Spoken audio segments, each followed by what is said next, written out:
Is equal to r raise to 3। ये दोनों same है तो आर क्या है आपका 1/3। आर हम लोग पहले में रख देते हैं, ठीक है। आर को पहले में, आर की वैल्यू पहले में रखेंगे 1/27 is equal to a into 1/3 raise to 3। R की जगह पे ए वैल्यू रखी है। अब 27 आ जाएगा, उस साइड जाएगा तो 1/27 इंटू 1/27 तो 27/1 हो जाएगा इज इक्वल टू ए। तो दोनों cut, a is equal to 1 आ जाता है। अब आपको ए मिल गया है 1, आर मिल गया 1/3 और एन आपको दिए हैं 6, ठीक है। 6 नंबर के सम बोले हैं और आपको पता है आर 1/3 1 से छोटा है तो सेकंड फॉर्मूला आएगा ये वाला। तो इनको हम लोग इरेज कर रहे हैं, प्रीवियस जो सम था। अब यहाँ पे उनको 6 टर्म के सम फाइंड कर रहे हैं। तो S6 is equal to a तो क्या है 1 into 1 minus r 1/3 raise to n. N कितना है 6, ये पहला आ जाता है अपॉन 1 माइनस आर। अब आपको पता है ये 1 तो हो गया। अब 3 रेस टू 6 अभी हम लोगों ने किया था 729। तो 1 माइनस 1/729 अपॉन इसका आंसर क्या आता है 3 1 जा 3 माइनस 1 2 2/3। नेक्स्ट स्टेज में ये चला जाएगा, यहां पे क्रॉस मल्टीप्लीकेशन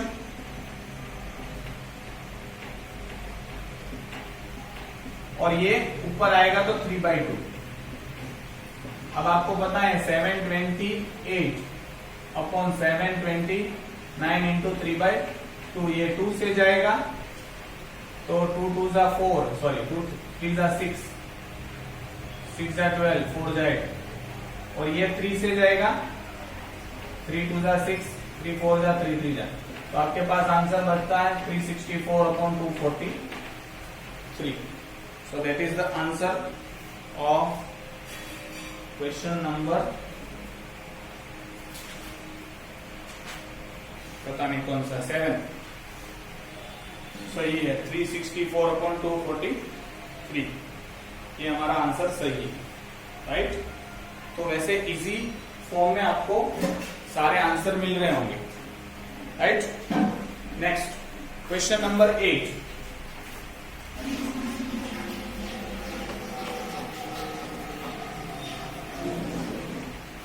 क्वेश्चन नंबर 8 में हम लोग पढ़ रहे हैं कि how many terms must be taken to sum equal to 5572। देखो एक जीपी दे दिया है, मतलब सारे नंबर दिए आपको 2/9, नेक्स्ट क्या दिया है -1/3, नेक्स्ट क्या दिया है 1/2 एंड डैश डैश डैश। अब आपको एसएन दे दिया है। एसएन क्या बोला है 55 अपॉन 72।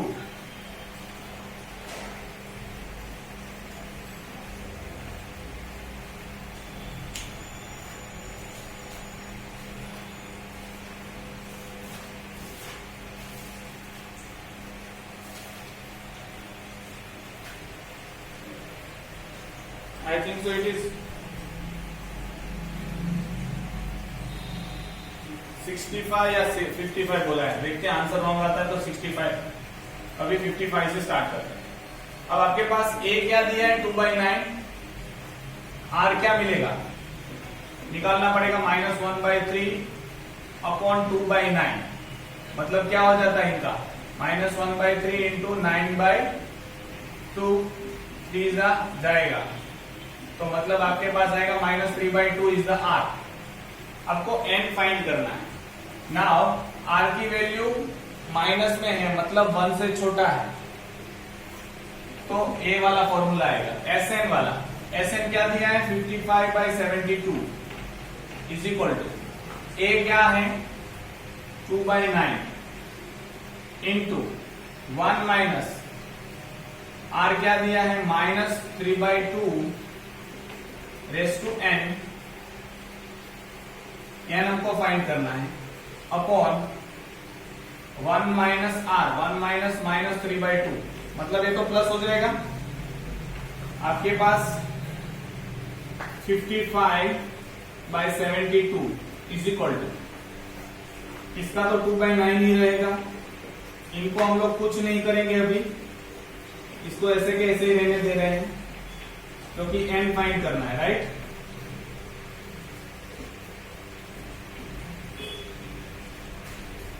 इनका आंसर क्या आ जाएगा, ये प्लस हो जाएगा 5/2, 2/5, ठीक है। ये आप जानते, ये आपको पता चल गया हो। अब हम लोग क्या कर रहे हैं, इन दोनों को मल्टीप्लाई, इनका मल्टीप्लीकेशन 4/45 आता है, उनको इस साइड भेजेंगे, ठीक है। तो यहाँ पे 55/72 इंटू 9/2 इंटू 5/2, ठीक है, इज इक्वल टू, यहाँ पे क्या बचेगा 1 माइनस 3/2 रेस टू n, इतना बचा। अब देखो मल्टीप्लाई करते हैं तो देखते हैं क्या आंसर आता है, राइट।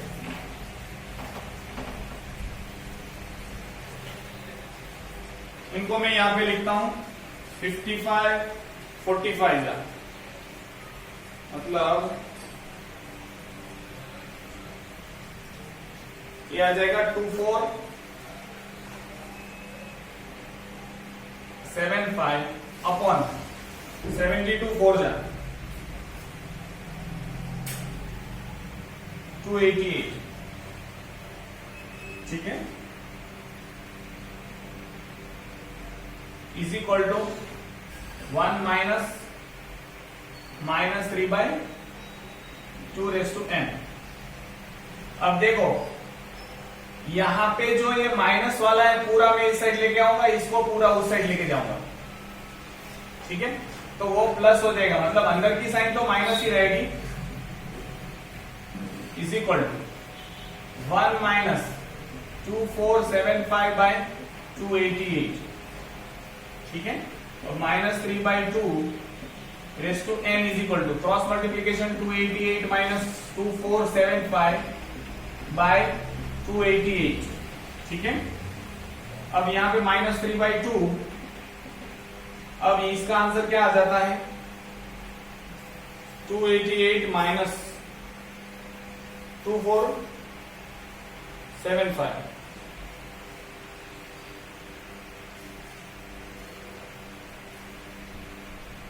Minus 2187 upon 288। अब हमको देखो ये माइनस तो आ गया, इसको 3/2 के फॉर्म में बनाना है, तो ये अभी हम लोगों ने देखा था, याद हो तो क्या देखा था कि 3/2 ये कितना आता है 9 आता था, 7 सॉरी, तो ये 2/7 आता है, तो इसको हम लोग एग्जैक्टली क्या लिखेंगे माइनस 3/2/7।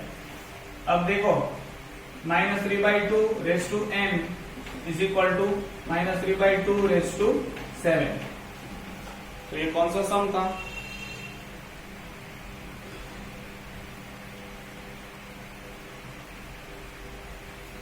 एट वन था ना,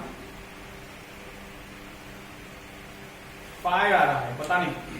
तो इस तरह से हम लोग करेंगे तो आंसर आने ही वाला है, ठीक है।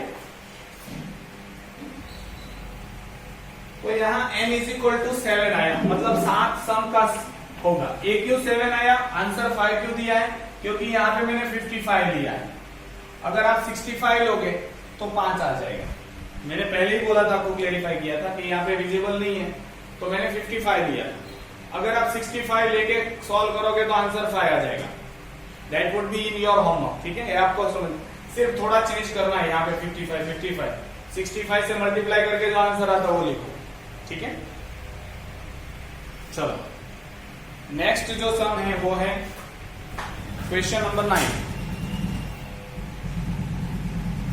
ठीक है, मैं इसको मिटा रहा हूं। Next is question number 9। आप स्क्रीनशॉट ले लेना, ऐसा हो, या पॉज करके देख लेना, या उसकी स्पीड घटा के देख लेना, कुछ भी करो, ठीक है। 9, अब 9th वन में क्या बोला है, जीपी में ratio in the GP, the ratio of the sum of the first 3 term is to the first 6 term is 125 is to 152. तो आपको ऐसा बोला है S3 upon S6 is equal to 125 upon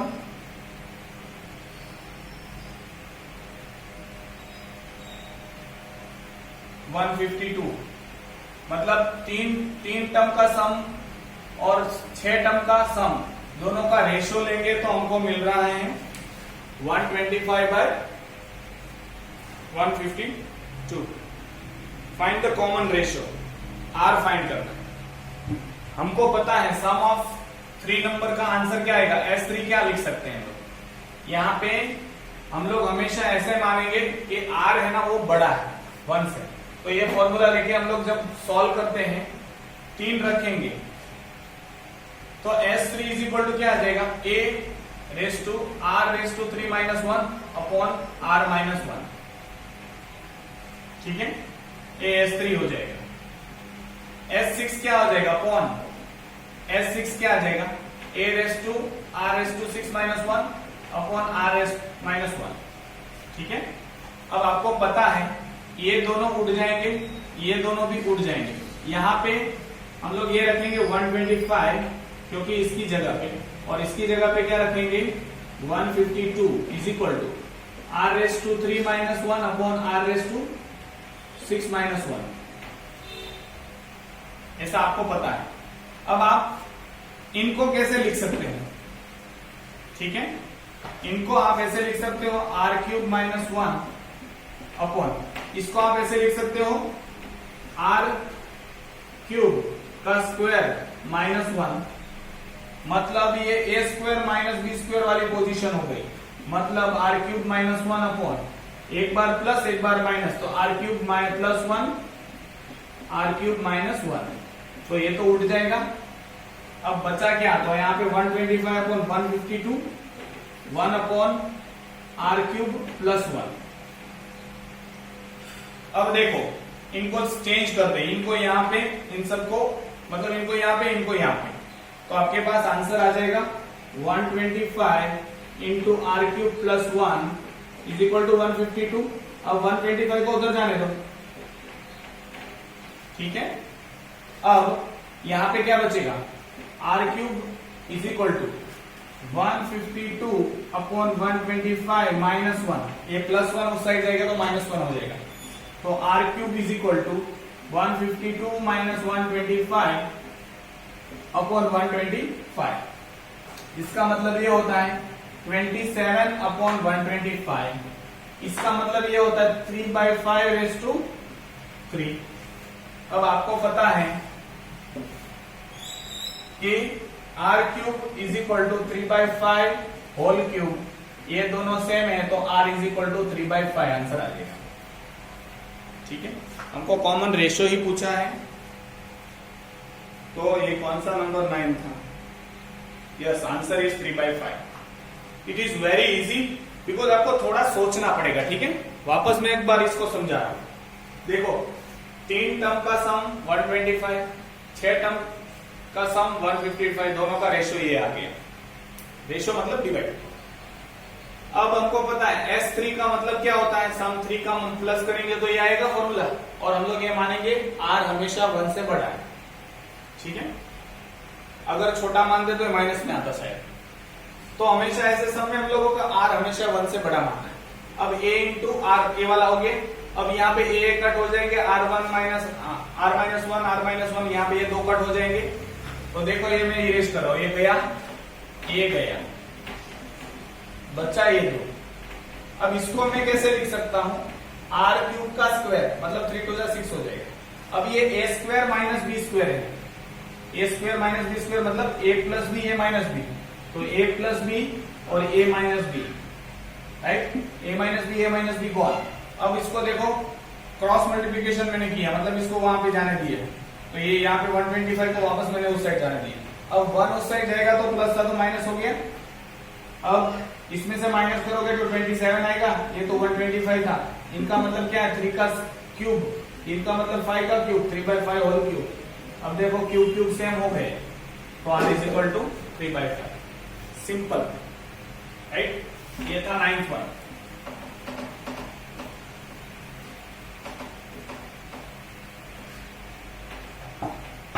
next जो हम लोग पढ़ने वाले हैं वो है क्वेश्चन नंबर 10, राइट।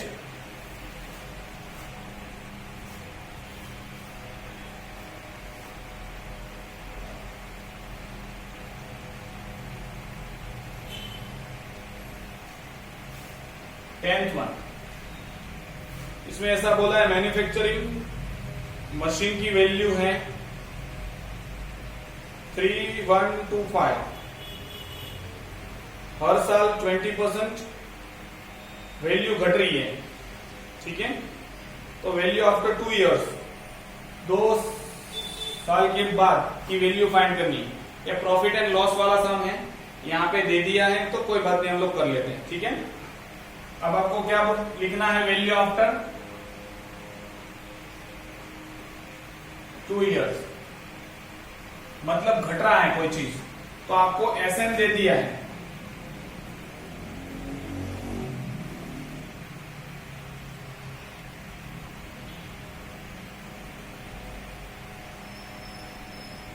तो ये तो प्रॉफिट एंड लॉस वाला है, ठीक है। शायद आप लोग इस तरह से पढ़े थे, principal into 1 minus r upon 100⁻n, यहां पे माइनस करते हो जब लॉस होता है तो, ठीक है। इसीलिए इसी फॉर्मूला से जाएंगे हम लोग, क्योंकि यहाँ पे दे दिया। अब प्रिंसिपल मतलब आज की डेट में उसका प्राइस कितना है, ये हम लोग 9th में पढ़े हैं सारे, 31250 इंटू 1 माइनस, माइनस कब करते हैं, जब कोई भी वैल्यू घटती है, परसेंटेज 20 अपॉन 100⁻², 2 साल के बाद, तो ये गया। अब क्या आएगा, 31250 इंटू, इसकी वैल्यू क्या आंसर आ जाएगा, 8/10⁻², 31250 इंटू 64/100, एक जीरो गया, ये 32 2 जा 5 2 जा 5 से ये जाएगा, 6 5 जा 30, 5 2 जा 10, 5 5 जा 25। आपके पास 625 इंटू 32 मल्टीप्लाई करो, आंसर आपको मिलेगा, राइट। 625 इंटू 32,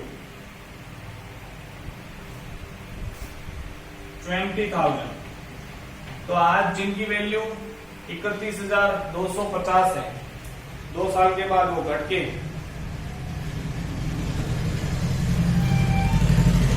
20,000 हो जाएगा, ठीक है। Next is 11th one. ये बहुत सिंपल था, प्रॉफिट एंड लॉस वाला। ऐसा कोई आंसर, सॉरी ऐसे क्वेश्चन आते नहीं है, क्योंकि प्रॉफिट एंड लॉस तो चला गया। Now 11, find the sum of the following n terms. देखो ये प्रूव करने वाले हैं, तो हम लोग इनमें ज्यादातर पढ़ते नहीं है, फिर भी स्टार्ट करते हैं।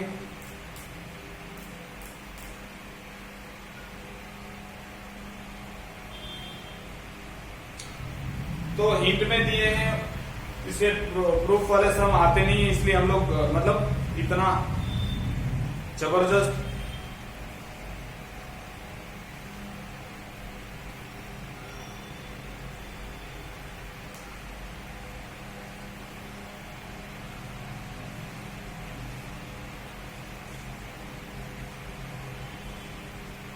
बहुत सिंपल दिया है, पता नहीं समझ में आए तो ठीक है, नहीं आए तो जाने देना, इससे सम होते नहीं है, ठीक है। इन सबका सम फाइंड करना है, 7 plus 7 7 plus 7 7 7 plus 7 7 7 4 up to the rest, ठीक है। फिर एसएन फाइंड करना है, सबका सम फाइंड करना है। 7 common, 1 plus 1 1 plus 1 1 1 plus dash dash dash. अब सबको 9 से मल्टीप्लाई करते हैं, 9 से डिवाइड करते हैं। तो 9 से डिवाइड किया मैंने, 9 से मल्टीप्लाई करो, 999 plus 9999 plus dash dash dash. अब 7/9, इसका मतलब होता है 10 - 1 plus 100 - 1 plus 1000 - 1 and dash dash dash, ऐसा कुछ दे दिया है। ठीक है,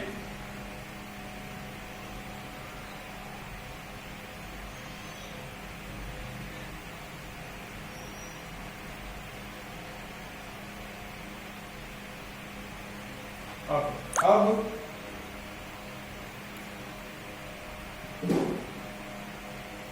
2 से वापस डिवाइड करो, 2 से मल्टीप्लाई करो तो ये 18 हो जाएगा। यहां पे 10 कॉमन ले लो। ठीक है, 10⁻m+1 हर बार बढ़ रहा है 1 1 0।